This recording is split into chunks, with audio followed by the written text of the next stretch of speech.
السلام عليكم ومرحبا بكم معايا مرة تانية في القناة. كما وعدتكم غادي نكمل لكم الوصفة الثالثة ديال الحلوى بدون فرن، وهذه عملتها على شكل كاب كيك بدون فرن. اللي الصراحة كتجي لذيذة بزاف وصحية بالنسبة للأطفال، المكونات ديالها صحيين. ندوزو نشوفوا المكونات. عندي جوز البيكان اللي حمرته في المقلاة او يمكن لكم تحمروه في الفران.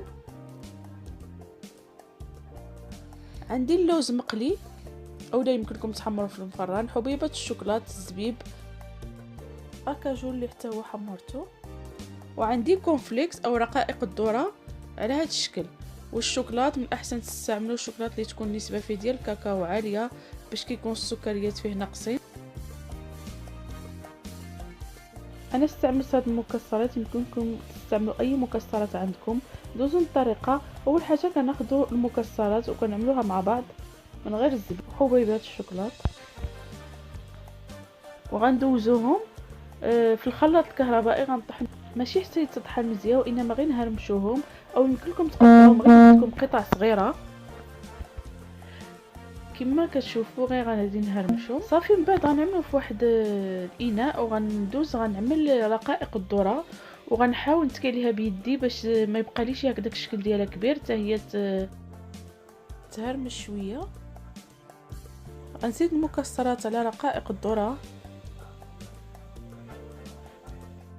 والزبيب طبعا اللي غيكون مغسول ومنشف، وحبيبه ديال الشوكولاط،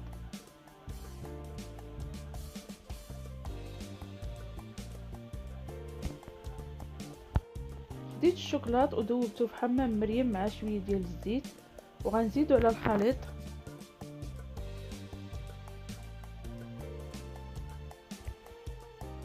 يعني غنزيد الكميه ديال الشوكولاط اللي غتجمع لي كونفليكس مع بعض، ما يبقاش يناشف، حيت كامل كونفليكس يعني يتقص بالشوكولاط كما غتشوفوا معايا.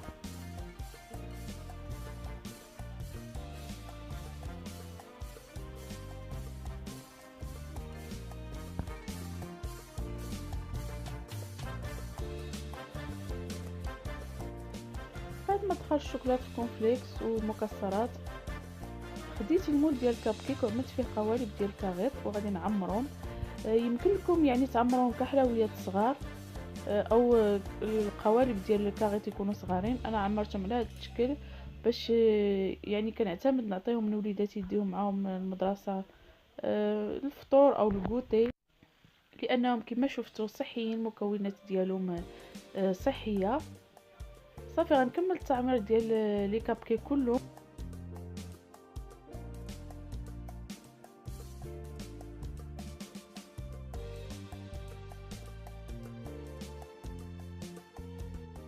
بعد ما كملتهم كاملين غنخليهم حتى يعني يبرد الشوكولاط ويتماسك وكيرجعوا على هذا الشكل هذا. كنتمنى تجربوهم ويعجبوكم، والى اللقاء، مع السلامه.